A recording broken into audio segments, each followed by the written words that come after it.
Hello everyone, welcome to my channel German Talks, and I hope you're doing excellent and safe as always. Many people think that business ethics and business success represent trade-offs. Not so, says an innovative book, The Right to Win, The Right Way to Win, Making Business Ethics Work in the Real World by Robert Zafft. Robert's introduction to business ethics came during Russia while 1990s when the bankers were getting blown up on the main street at Russia. Robert's views may be unconventional, but his real-world approach rests on 30 years of experience as a global law firm partner, McKinsey and Company consultant, executive and senior corporate governance expert for the Organization for International Economic Cooperation and Development. Robert currently teaches at Olin Business School and practices law with Grinsfelder, Emker and Grail in St. Louis. Welcome to my video chat, Thank Robert. you. It's great to be here, Manish. Thank you. Well, first of all, thanks for taking this time out for this chat. I have been reading a couple of your articles, and even before this interview, we had a brief chat.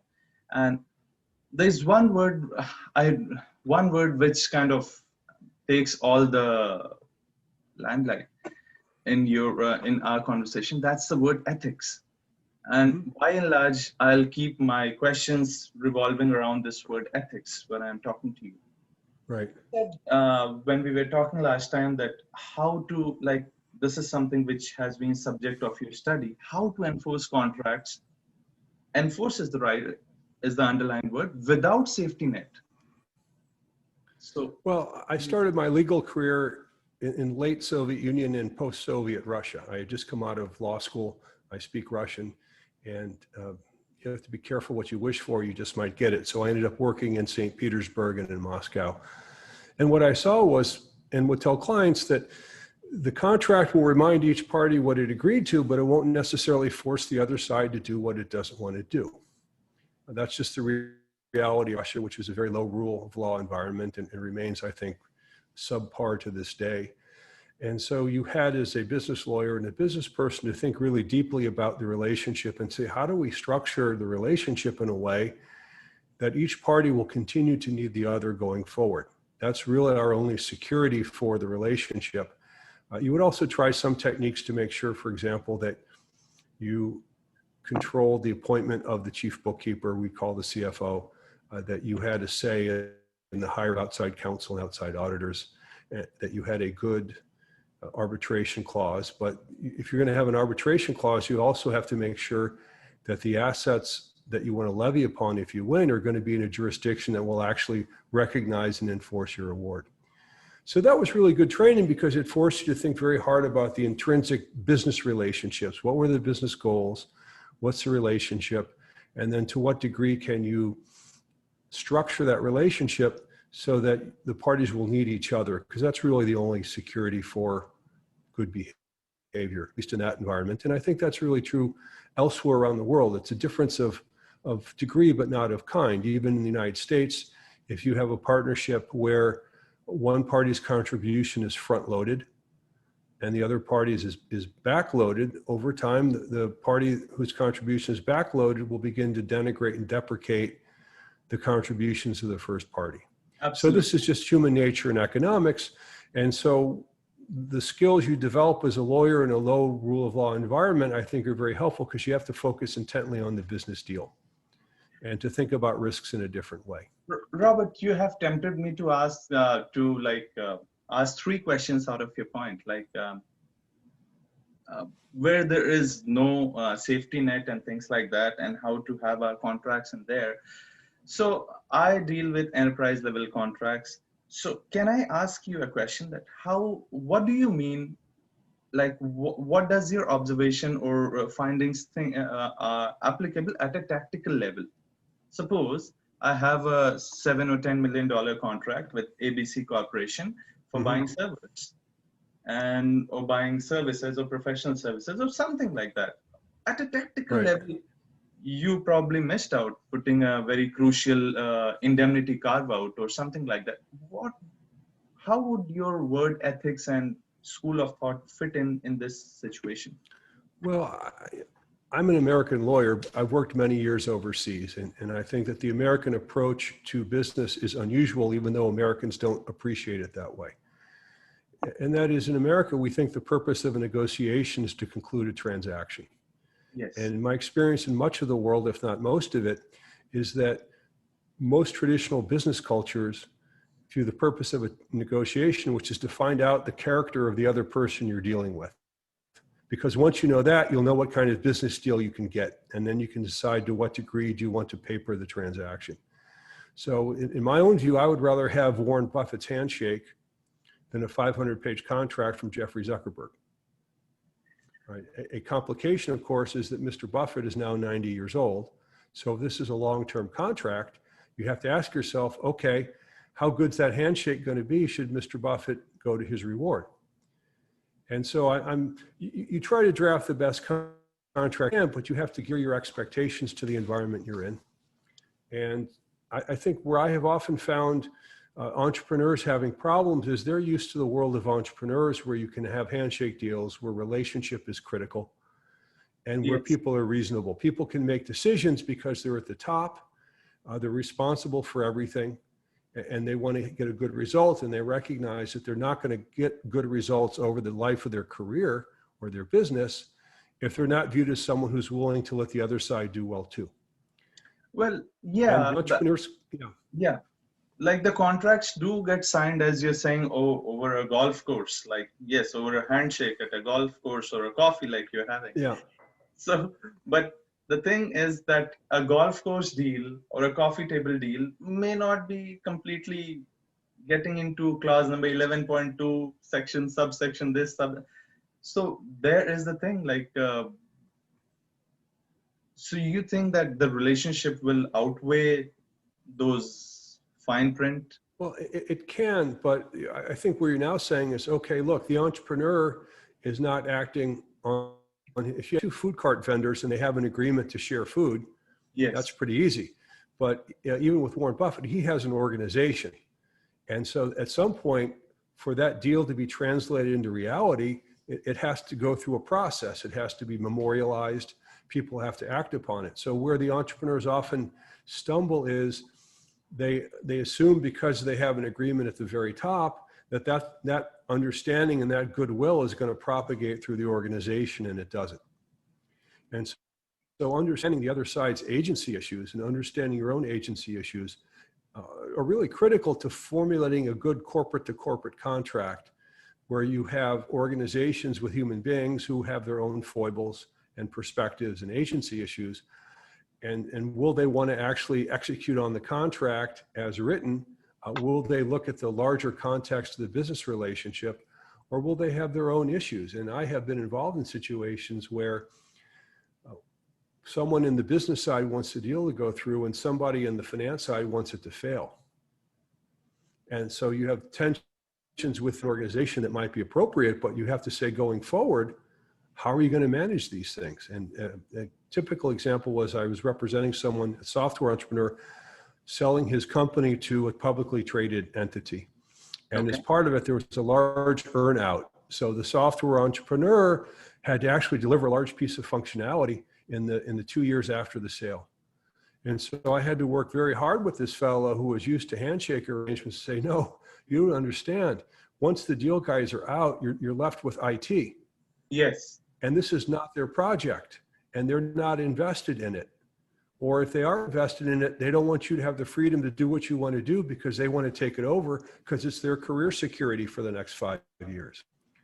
And so those are the situations that become difficult. And it's part of what you try to build, and this is where world commerce and contracting comes in, is how do you try to develop relational contracts? How do you try to put mechanisms within the contract that will allow people to refocus and repurpose in line with the original business goal and relationship, because life is variable. So that's really, you have to think through the agency issues and the levels of management and relationship of the contract.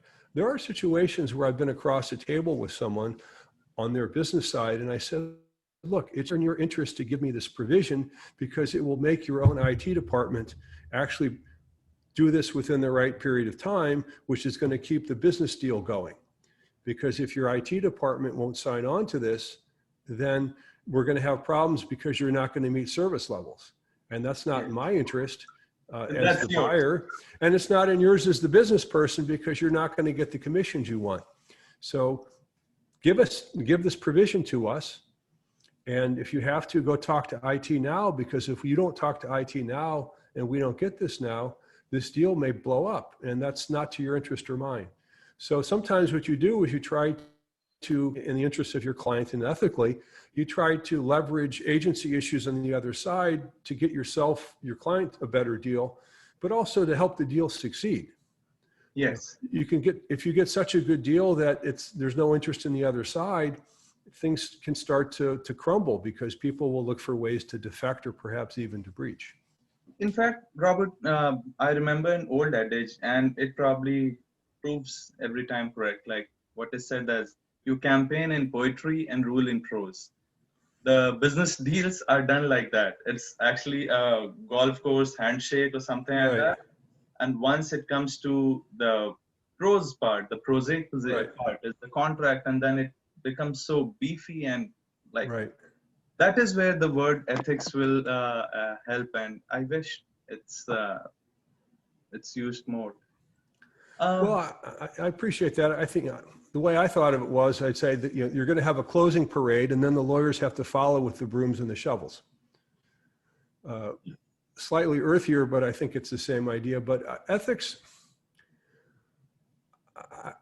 perhaps I'm jaded, but you have to build ethics into your relationships. You have to structure them into contracts, right? Things happen because of the fundamental economic interests that people have. Yes. And behavioral economics has shown us pretty definitively that good people get tempted, people rationalize, people lie to themselves. So the fact is, if you structured the contract in the business relationship in such a way that people are going to have temptations to view things from their perspective to the exclusion of the relationship, you're going to have a problem, and the person won't even think he or she's acting unethically. You will have someone in IT saying, look, my job is to work for my company. The contract doesn't say this. It's take me a half an FTE resource for 3 weeks. I don't get paid for it. Why should I do it? And I can't say that's unreasonable, right? What it means is, did you think through the resources you needed? Yes. Yeah. Robert, one of my key area of interest is, and also in the contract management, is the government, the federal deals, the federal contract. Mm-hmm. Your word ethics, how does that fit in the federal procurement and contracting framework? Be it the US or any government, even at the municipal level, at the federal level, government to government contract, government to government arms deal, or medicine deal, or whatever, vaccine deal. Mm-hmm. Because definition of the word ethics may slightly differ than what is there in India or in Canada versus US or Japan. Mm-hmm.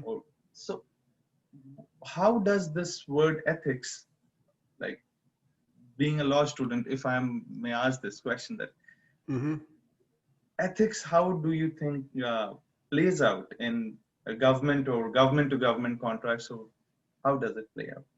Well, there are codes of contracting, right? And you'd find, for example, the World Bank has adopted certain codes that deal with conflicts of interest, deal with disclosure, deal with transparency. They're very process heavy, because that's what they can talk about, is what should the processes be. And in some cases, they will try to define what is, for example, a conflict of interest. Okay. And then, of course, people are going to try to shave off that definition, or just be slightly to one side of it, saying, well, the fact that it's my third cousin means that it's outside of the group of related people who are considered for these purposes. So part of what you also have are issues of reputation. And so in my book and in my practice, in my teaching, I focus a lot on reputation in a sense as the moderator of behavior, which is in environments where people can factor in the long term, sensible business people worry about their reputations. Yes. And so that that will wrap around the codes of conduct, et cetera, to say, okay, there's a code of conduct and you can argue that you're just outside, you're just inside the rules. But reputationally, what does this say about you as a business person, as a human being? And how are people supposed to take notice? So we also have to recognize in different cultures, your ethics means different things. So I was working for a while in Central Asia for McKinsey, and that was in a culture where if you're a person of prominence and position, the culture expects you to get jobs for your family. It may not be too different in other places, right? And so you have the general ethics of the culture, which says, hey, you're the chief executive officer of the company. How come you can't get your third cousin a job here? Even though he doesn't know anything, you must be able to find him something. All right. So as the CEO in that environment, if you're trying to run according to what I'll call global aspirations, if not global standards, you're going to have to face the fact that your family might think that you're acting unethically. They won't understand that you're trying to compete in a different arena with different rules and different expectations. And so what we are seeing is there's an effort to clarify what the global standards of behavior are, the global codes of conduct. But I think of some of these standards and codes, it's like laying a tablecloth over a table, right? If there's stuff on the tablecloth is not going to lie flat when you put the tablecloth on top of it. It's going to take on contours of what's underneath. Absolutely. And I think that about that in terms of if you take a global standard, so to speak, you're going to lay it on top of something, which is the underlying culture. And it's going to take those shapes and contours, and you have to be aware of that. In addition, some things just won't stick. And so I get very frustrated with some US experts in particular who go around talking about how wonderful US bankruptcy law is and why don't you adopt it? Exactly. Thinking, well, these other countries don't have 900 years of common law lawyering. They don't have federal judges who often come with pretty deep business backgrounds and have a lot of power. True. And so you're trying to take a sort of an AC appliance and put it into a DC circuit, and all you're going to get is a spark and maybe a fire. Nicely. So I don't want to just talk about the problems. I think that what we are seeing as the world gets closer and closer is there's a general understanding of global standards of conduct. And at least there's an awareness that, you know what, I can't just give my third cousin a do-nothing job, that's not right. And that's a step forward. But the fact is, lots of useless third cousins get jobs in lots of places, including the United States. That's. Well, suppose you are there is, like, I don't know, you are an oil company and you get oil exploration rights, right, by some country in Central Africa or somewhere in Gulf or somewhere. Right. Clearly, you are an oil company. You are in a multinational. Maybe you're BP, Shell, ConocoPhillips, Schlumberger, anyone. You're working in two different places. You're rigging in Africa and you're rigging in Arab region. Right. You have functionally same contract. Functionally, your job is to do the oil exploration, but ethically and other way around, like, what would be your approach? Pre-contractual approach and contract day-to-day management.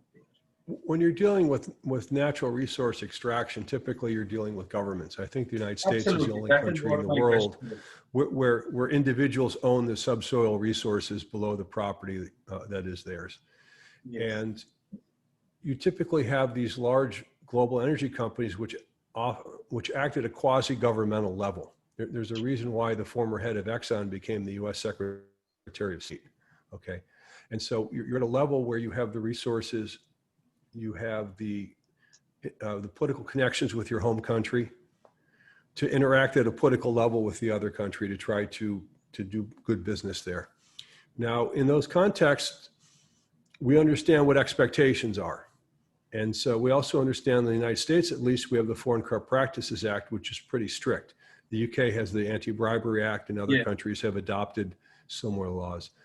So in addition to having to observe those laws, you also say as a fallback, how would we feel if what we're doing appeared in the newspaper tomorrow? Oh, right. That's a useful check. Again, in a sense, that's a reputational check. Headline test. as The headline test is, so can we really justify this? I don't want to get too deeply into U.S. particular statutes, right? So the fact is, if you're going to hire the son of the minister of oil and gas, that looks problematic. Are you going to overpay this person? How do you justify the payment? The U.S. government has said, well, you need to get a letter signed by the minister and by the son that says they recognize what the Foreign Corrupt Practices Act requires and they agree to abide by it. Okay, and that's probably about as much as you can do. And the government seems to say, okay, the person's qualified, you're not overpaying them, they have disclosed a relationship and they understand what the rules are and they agree to abide by them. And then they have to abide in practice. But that's kind of as far as you can take it, because the fact is you need to do business with people and people have connections. What you don't want is you don't want to obtain or retain the business solely because you're giving something of value directly or indirectly to the government official. So that's what you do. You do the best you can, and you use the headline test to say, can we justify this in the paper? Absolutely. So geopolicy is, yeah, go ahead. No, I think what's ironic to me is that many politicians in the United States would be convicted under the Foreign Corrupt Practices Act if they were doing what they were doing overseas. I don't want to get into politics. I'm just getting into the operation of the law.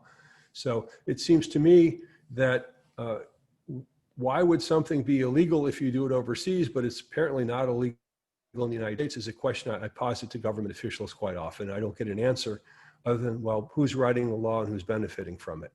Yeah, but ethics as a word is always divorced and above than the statute or anything. Like there are certain common ethics, and I hope better ethics and better sense prevails.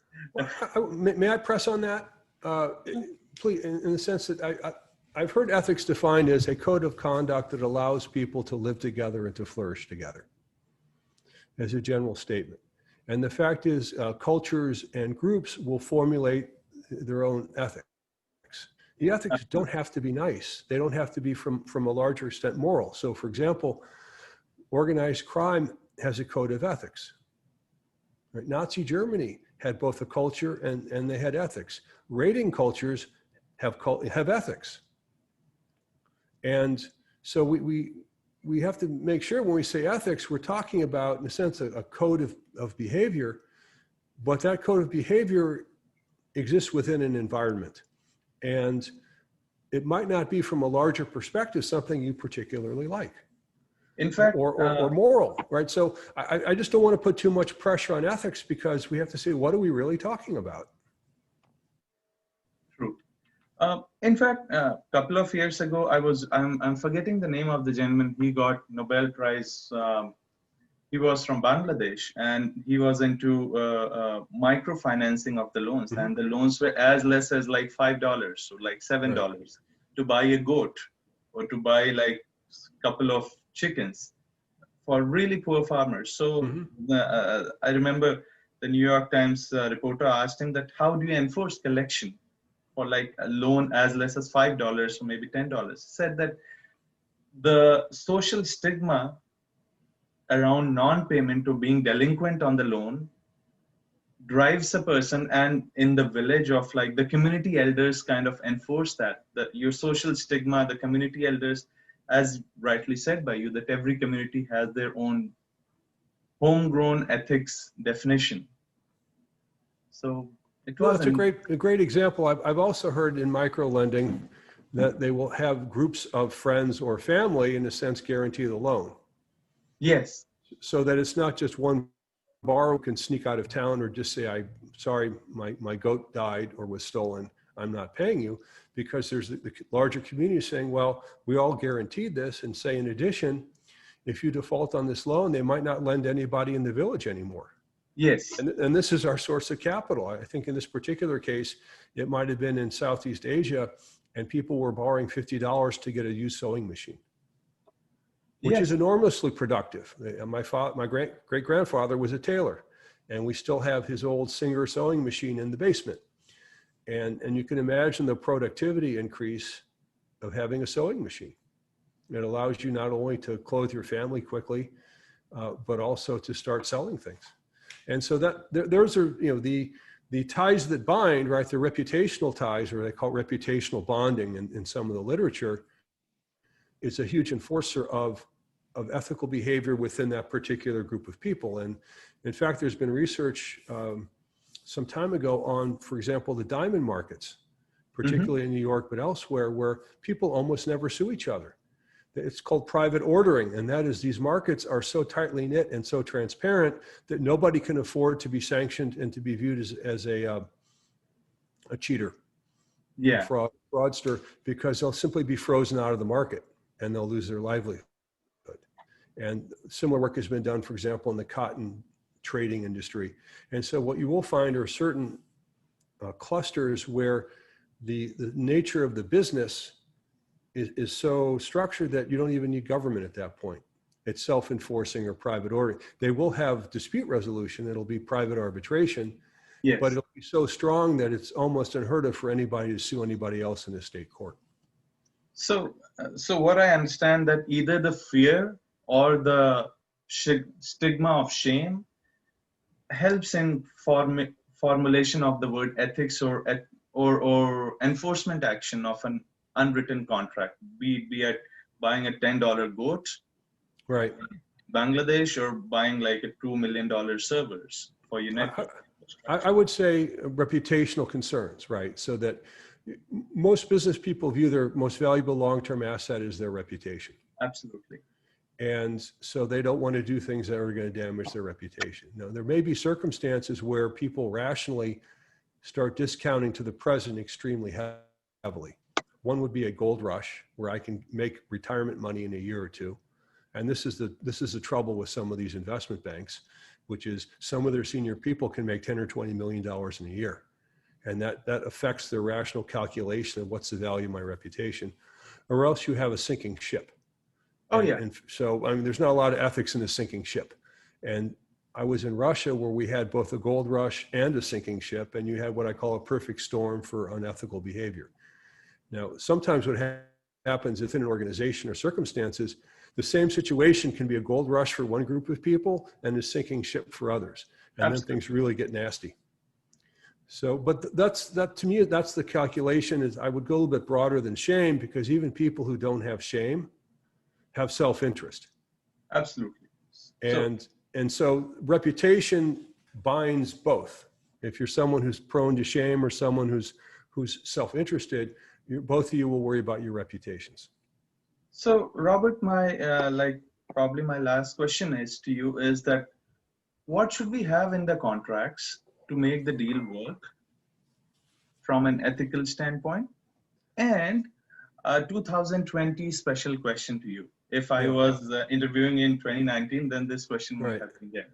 And the question is that it's an example that you are about to negotiate, or you are a hospital, you are about to buy $2 million of PPE equipment. Right. Do you think you have the ability or any kind of ethical thing, like, because this would be like over the phone and you're calling maybe someone all the way to India or somewhere, that over the phone that, hey, this is St. Michael's Hospital and I want $2 million or 20,000 PPE kits. At that time, do you think as a counsel, as a lawyer, what would be your stance like? Because I think at this moment, the biggest or the toughest contract to negotiate is a contract for PPE kits. So yeah, go ahead. Well, I think the contract is often not enough to hold the parties together. And there's an understanding from systems analysis that the meaning of a system lies outside the system. Absolutely. And so the meaning of the contract lies outside the contract. That's in fact why you have recitals at the beginning of a contract typically, which tell a story. And the story they tell is of the business goals of the party and of their desired relationship. So now when you come to read the contract, you can say, okay, I see what they're trying to accomplish. Absolutely. It's that larger environment that really is the better guarantor, which is what's the nature of the person I'm dealing with? What do I think that person's goals are? What kind of relationship does that person want? Do I want? What kind of relationship will the current economic environment support? And then how do we want to memorialize this in something that can be executed by our organizations? Yeah. And so you're really working through levels of ethical concern, but you got to get the stuff at the top right. Because if you're doing business with someone you don't trust in an environment that has low rule of law, I'm not sure what the contract is really going to do for you. You're going to have problems one way or another. And that goes to your second point, which is one of reputational bonding. And so the United States was probably the first continental-sized common market since the Roman Empire, perhaps the Mongol Empire, all right? And to take advantage of a continental-sized common market, you need to deal with strangers. And so the United States developed certain techniques of deals to help them deal with strangers. True. And as we're now dealing globally, people have similar concerns, which is we have a lot of customary environments where people are used to dealing through relationships first and foremost. But now they want to enter a global marketplace, which is more, it's based on dealing with strangers. So other techniques have arisen. So for example, you have trade credit insurance, you have Dun & Bradstreet. So you have intermediaries that will try to help you perform your due diligence. And so if I have a company that needs PPE and they think they can source it from someone in another country that they've never heard of, you'd say, look, you don't know these people. They could be complete fraudsters. So how are we going to do due diligence? That you owe your organization as an agent loyalty and care. In this environment, what does that require? How are we going to try to suss these people out and figure out that they're worth dealing with? Identify your partner, suss them out. And then there are techniques of international trade you can use, like letters of credit with payment against documents, but only upon inspection, that would help give you some security that you're actually going to get what you're paying for. And if the terms are strong enough, you might say, well, I'm not going to pay it till it's delivered to my store. I'll post a letter of credit, but I got to have it here first because there are too many shenanigans. So there are techniques, but obviously they're going to be more limited to things that involve discrete, fungible, verifiable things like, number one, red wheat. Okay, that's fine. That's why I always love a lawyer, because a lawyer can rationalize many things and can break down things in a very operational framework. Amazing to hear all that, and the way you said to enforce ethics and to create some kind of a minimal, if not maximum, minimal infrastructure on which things can be enforced, be whatever way. With that, thank you very much. It's been a great pleasure. Yeah, amazing talking to you. And thank you very much. And I hope my viewers find it interesting. And I look forward to your comments and feedback. Thank you so much. Take care.